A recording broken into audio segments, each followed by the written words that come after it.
बोलो जयकारा बोल मेरे श्री गुरु महाराज की जय। बोल साचे दरबार की जय।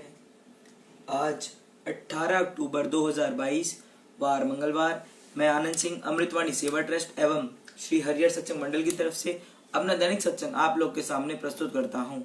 अमृत वचन। अच्छे से अच्छाई तो प्रत्येक कर सकता है, पर बुरे से अच्छाई करने वाला ही सज्जन पुरुष होता है। अधिक से अधिक कार्य करिए और उसका फल मालिक को अर्पण कर दीजिए। जिन कर्मों से मालिक के चरणों में प्रेम बढ़े वही शुभ कर्म है। बड़ों के साथ मर्यादा से चलो और छोटों पर दया करो। छोटों पर दया करने से तुम्हारा कठोर हृदय कोमल बन जाएगा। बड़ों को अपना बनाना चाहते हो तो नम्रता और प्रेम पूर्ण व्यवहार करो तथा छोटों को अपना बनाना चाहते हो तो दया करो। मालिक से बिछड़े हुओं से उनसे मिलाना ही सर्वश्रेष्ठ है। सेवक को सदैव अपने स्वामी की आज्ञा अनुसार चलना चाहिए। जब आपकी मालिक ही दीन दयाल है तो आपको प्रभु उनके विचार का ही अनुसरण करना चाहिए। भूख और प्यास का सहन कर निद्रा पर विजय प्राप्त कर आलस्य को त्याग दो ताकि तुम्हारी सुरती सुमिरन में लग जाए। प्रेम और नम्रता के साथ सेवा करोगे तो उन्नति करोगे। भगवान ने प्रेम रहित पकवान त्याग कर प्रेम भरा साग खाया और अपने भक्त को प्रसन्न किया। श्री सद्गुरु के अतिरिक्त और कोई भी ऐसी निधि नहीं प्रदान कर सकता जो ज्ञान दान देकर स्वाधीन कर दे। सेवा और भक्ति की दात सत्पुरुषों की संगति में मिलती है। यदि तू सच्ची खुशी का इच्छुक है तो सत्पुरुषों की शरण में आ। यदि सद्गुरु आपकी सेवा स्वीकार करें तो आप अपने अहोभाग्य समझिए। सेवा करके दूसरों पर प्रकट करना उसके फल से वंचित होना है। सच्चे सद्गुरु का दर्शन कर आप में अवश्य परिवर्तन होगा, मन निर्मल होगा और सत्य की तरफ आकर्षित होगा। पूरे सद्गुरु की शरण और आज्ञा में रहना उसी को रुचिकर लगता है जिसको कोटि कोटि जन्मों के पुण्य एकत्र होते हैं। दर्शन तो कई करते हैं परंतु उनकी कसौटी कोई विरला सहन करता है। श्री सद्गुरु की आज्ञा का शस्त्र लेकर जो मन को मारे वही सेवक है। तुम्हें जो कभी मालिक ने दुख भेजे हैं तो परेशान मत हो। यह निश्चय कर जानो कि उनमें कोई हित ही निहित होगा।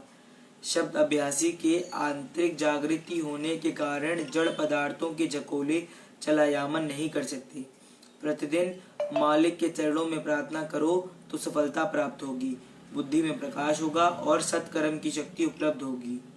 जो भक्त सच्चे मन से भगवान का सुमिरन करता है, भगवान भी उसे एक पल नहीं बुलाते। जब तुम्हें पूर्ण विश्वास हो जाएगा कि मालिक मुझसे एक क्षण भी विलग नहीं है तो तुम्हें भय कदापि नहीं व्यापेगा। प्रभु सर्वव्यापी हैं और उन्हें गुरुमुक्ता से ही प्राप्त कर सकते हैं।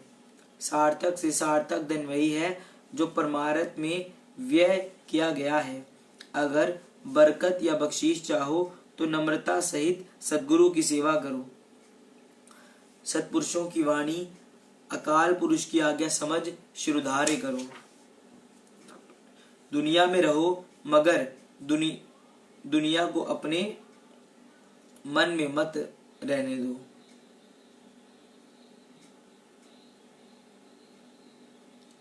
दूसरों की बुराइयां विस्मित कर दो। प्रत्येक हृदय में हरि है, इसलिए प्रत्येक से सद्व्यवहार करो। गुरु भक्त के लिए नरक है ही नहीं। लोक परलोक में अगर सम्मान चाहते हो तो गुरु शब्द से मन को जीतो। सत्संग से अंधा भी आंखों वाला हो जाता है, अर्थात उसके दिव्य चक्षु खुल जाते हैं। भक्ति करनी है तो किसी से शत्रुता या वैमनस्य ना करो। चिंता मत करो। संकट के समय श्री सद्गुरु से प्रार्थना करो, कठिन कार्य भी सरल हो जाएगा। तुम अपने को अधिकारी बनाओ तो अधिकार तुम्हारा द्वार स्वतः खटखटाएगा। विकार को विष तुल्य जानो। जैसे थोड़ा विष भी शरीर को नष्ट करता है, उसी प्रकार थोड़ा विकार भी रूहानियत को विनष्ट करता है। जो कुछ हो रहा है उसे मालिक की मौज बनाओ। प्रभु प्रेम में यदि अश्रु बहाए तो मन निर्मल होगा। संत का वचन सच्ची शक्ति के भंडार में से आता है। जो उस वचन को मानता है उस पे वह शक्ति प्रविष्ट होती है। प्रेम की शक्ति बरजोरी से श्रेष्ठ है। सद्गुरु का शब्द अक्षरों में नहीं आता, वह शक्ति समस्त जगत का आधार है। जैसे जैसे उसमें मन लगेगा रूह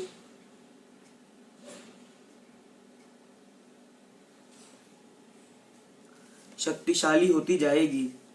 संतों की आज्ञा मानने से ही उनकी कृपा आप पर होगी, ना कि केवल वाणी पढ़ने से।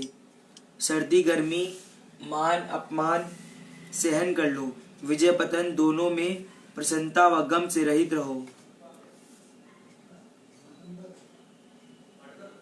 मालिक को अंग संग जानकर निर्भय रहो और वैमनस्य न रखो। घृणा पर प्रेम से विजय प्राप्त कर सकोगे। तुम अपना मन पूर्ण रूप से सद्गुरु शब्द में लगाओ तो तुम्हारे शेष समस्त कार्य प्रकृति की शक्तियां करेंगी। जो आपसे घृणा करते हैं या आपको कष्ट देते हैं उनके लिए भी मालिक से दया याचना करो। मन में अगर कोई समस्या हो तो मालिक के प्यारे से मिलो तो समस्या सिद्ध हो जाएगी। प्रभु में जितना तुम्हारा विश्वास होगा उतनी ही तुम्हें सफलता प्राप्त होगी। संशयी मनुष्य ईश्वरीय कृपा प्राप्त नहीं कर सकता। पल पल में यही चिंतन करो कि मालिक मेरे साथ है। मनुष्य से मांगना छोड़कर मालिक से याचना करो। उन्हें हितैषी समझकर उनके श्री चरणों में यही प्रार्थना करो कि जो मेरे लिए उचित है वही मुझे प्रदान करें। अधिक सुनो और कम बोलो। सत्य मार्ग पर पदार्पण किया है तो अटल निष्ठा को धारण करो। जैसे शारीरिक रोग से मुक्त होने के लिए डॉक्टर का आश्रय लेना पड़ता है, इसी प्रकार आत्मिक कष्ट से मुक्ति प्राप्त करने के लिए स्वयं को पूर्ण सद्गुरुदेव को समर्पण करना पड़ता है। जैसे सूर्य के सामने अंधकार नहीं ठहर सकता, वैसे ही विश्वास के आगे भय भी नहीं ठहर सकता। यदि तुम भक्ति मार्ग पर चलते हुए किन्हीं कष्टों में से गुजरते हो तो यह निश्चय कर जानो कि वह मार्ग परम सुख की ओर ले जा रहा है। श्री सद्गुरु का ध्यान करोगे तो मार्ग प्रकाश में होगा और समय पर सहायता मिलेगी। बोलो जयकारा बोल मेरे श्री गुरु महाराज की जय। बोल साचे दरबार की जय। सत्संग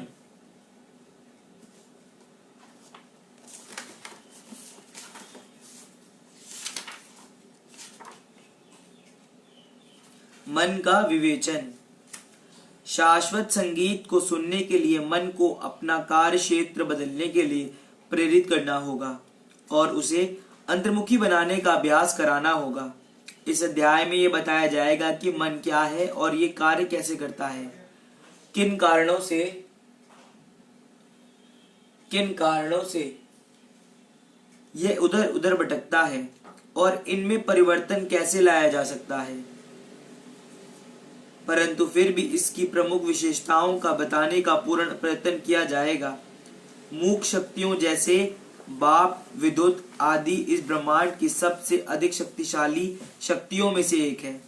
इन शक्तियों की ऊर्जा को आवश्यक मात्रा के अनुसार यदि ठीक दिशा में लगाया जाए तो ये उपयोगी सिद्ध हो सकती है और यदि गलत दिशा में इसका उपयोग किया जाए तो ये घातक सिद्ध हो सकती है। इसी तरह मन के साम्राज्य में विचार शक्ति सर्वाधिक शक्तिशाली है जो निरंतर उत्पन्न होती रहती है और मुक्ति अथवा विनाश की तरंगों को पैदा करती है।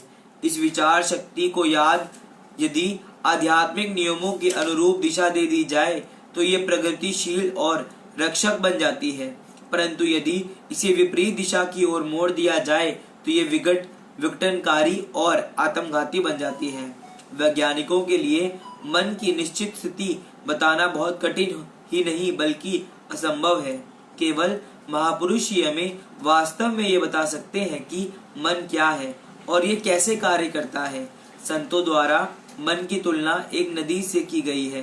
नदी के लिए यह आवश्यक है कि उसके दो किनारे अवश्य हों और उसमें पानी निरंतर बहता हो। यदि उसमें जल का प्रवाह नहीं है तो उसे नदी नहीं कहा जाएगा। इसी तरह मन भी और कुछ नहीं, विचारों का एक कुंड मात्र है। यदि इसमें विचार एक के बाद एक आने रुक जाएं तो इसे मन नहीं कहा जाएगा।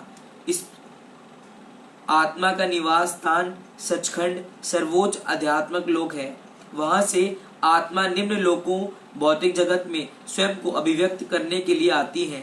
अतः जब ये त्रिकुटी स्थान पर पहुंचती है तो यहाँ ये मन के साथ संपृक्त हो जाती है, क्योंकि मन का स्थान भी यही है। इसके अतिरिक्त ये स्पष्ट किया जा चुका है कि आत्मा शुद्ध एवं प्रकाश स्वरूप है। आत्मा त्रिकुटी स्थान पर आकर जब मन में संपृक्त होती है तो उस समय इसकी स्थिति की तुलना एक प्रकाशमान लैंप से की जा सकती है, जिसके चारों ओर मोटे कपड़े की कई तय लपेटे हुई हो और जो इसके प्रकाश और चमक को ढके हुई हो। इसी तरह हम ये कह सकते हैं कि मन आत्मा को माया की मोटी तहों से ढक देता है, और ये न केवल आत्मा के प्रकाश को ही ढक देता है अपितु इसके कार्यों में भी रुकावट डालता है। एक बार एक बहुत ही अच्छा प्रश्न पूछा गया था कि यदि आत्मा का मन से संयोग होने पर ही कर्म शुरू होते हैं तो आरंभ में किन कारणों से आत्मा इस लोक में आती है। कर्मों के नियम अनुसार आवागमन का यह चक्र तभी शुरू होता है जब कर्म इकट्ठे हो जाते हैं, परंतु प्रथम बार शुरू में आत्मा संसार में कैसे आई, जबकि उसके खाते में ना अच्छे कर्म थे ना बुरे। पूर्ण विश्व व्यापक शक्ति में स्पष्ट किया जा चुका है कि शब्द अथवा नाम ही विश्व व्यापक शक्ति है। उसी अध्याय में ये भी कहा गया है कि प्रारंभ में केवल शब्द था और शब्द परमात्मा के साथ था आदि। अतः नाम या शब्द ही रचनात्मक शक्ति है। आदि कर्म या पूर्व कर्म जो आत्मा को संसार में लाते हैं इस शब्द या रचनात्मक शक्ति के आधार पर उत्पन्न होते हैं। ये शब्द का कार्य की जगत आत्माओं को कर्म संचय करने में लिए भौतिक जगत में लाए। संसार में आने के बाद आत्मा बिना किसी बाधा या विरोध के अपने कार्यों में स्वतंत्र होती है। इस समय से वह अपने स्वभाव या अपने सिद्धांतों का निर्माण करना शुरू कर देती है। इसका अर्थ यह है कि मनुष्य अपने जीवन का निर्माण स्वयं ही करता है, जिससे इसके अगले जन्म की प्रारब्ध निश्चित होती है।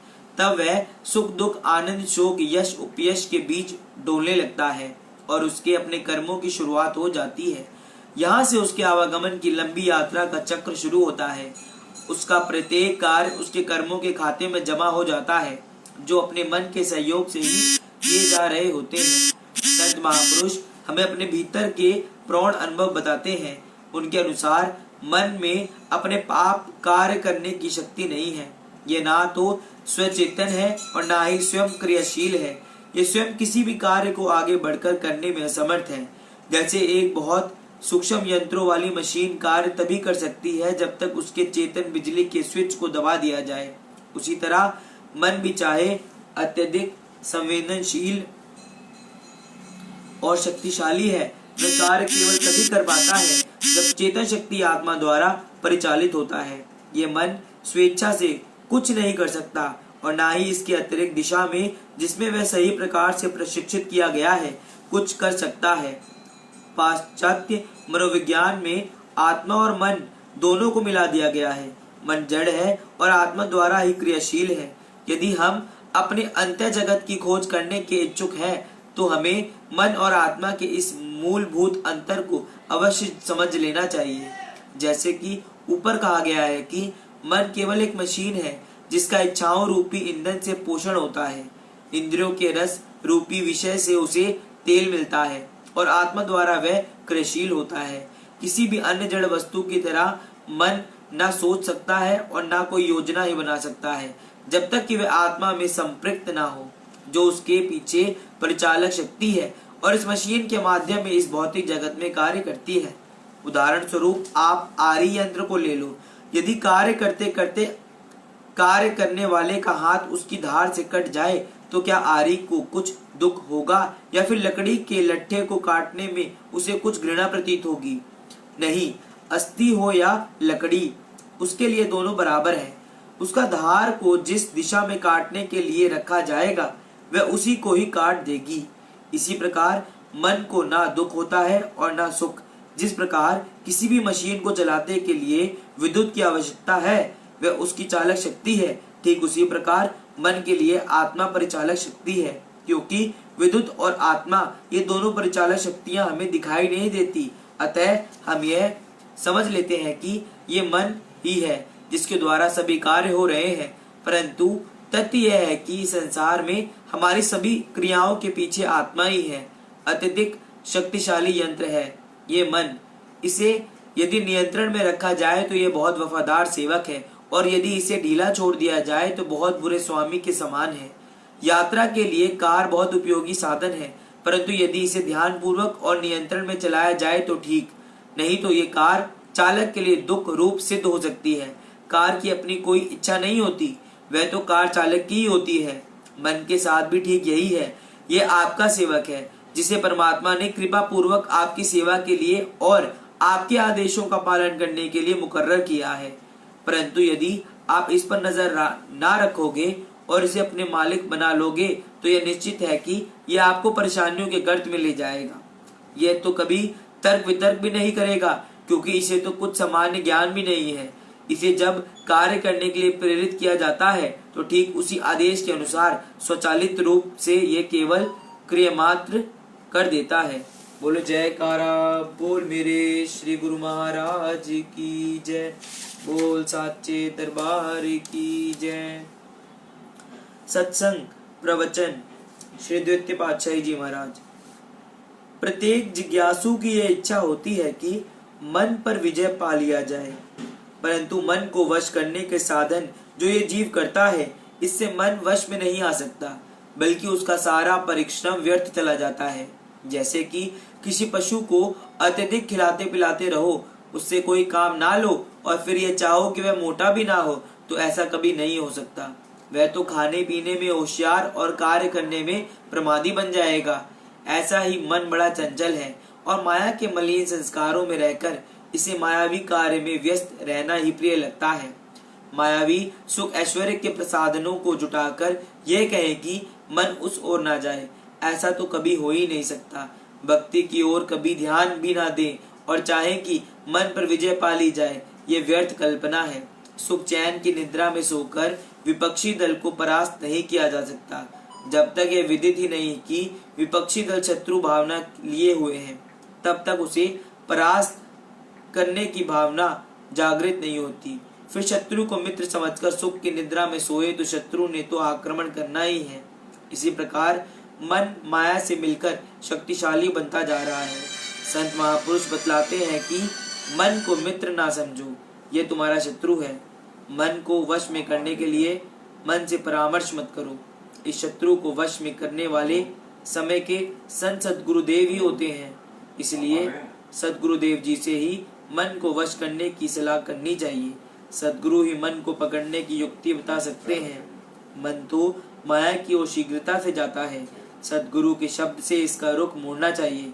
मित्र ही मित्रता का नाता पूर्ण रूप से निभा सकता है, शत्रु नहीं। जिसके मन में खोट हो वह ऊपर से तो मित्रता जतलाता है, परंतु समय पर धोखा दे देता है। बिल्कुल ऐसे ही जैसे कि मन को अपने अनुरूप मायावी सुख ऐश्वर्य के साधन मिलते जाएं, तो यह जीव को अपनी मित्रता जतलाता है, परंतु जरा इसका रुख मोड़ा जाए अर्थात भक्ति की तरफ किया जाए तो इस मार्ग में विघ्न डालकर खड़ा हो जाता है। वास्तव में संत महापुरुष ही जीव के सच्चे हितैषी हैं।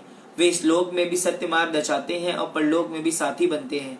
वे मन को वश में करने का उपाय बतलाते हैं, जैसे कि परमसंत श्री कबीर साहिब जी ने कहा है, मन मनसा को मारी ले घटी माई घेर, जब ही चाले पीठी दे आकुश दे दे फेर। संत महापुरुष फरमाते हैं कि मन को काबू करके इसे अंतर्मुख करो। जब जब भी ये बाहर की ओर भागे, नाम के अकमुश से इसे पुनः अपने वास्तविक स्थान पर ले आओ, तभी ये वश में हो सकेगा। अन्यथा नाम के बिना इसे वश में करने का कोई साधन नहीं। अतएव संत महापुरुष को मित्र बनाकर मन शत्रु को परास्त करने में ही विजय प्राप्त होगी। जब तक जीवात्मा के हितैषी सद्गुरु को अपना मित्र ना बनाया तो मन एक प्रश्न बनाकर रह जाएगा। दुश्मन को परास्त करना ही वीरता है, मन पर विजय पाना ही मनुष्य का देह है, और सद्गुरु की कृपा से ही मन को जीतकर अपने लक्ष्य की पूर्ति कर सकता है।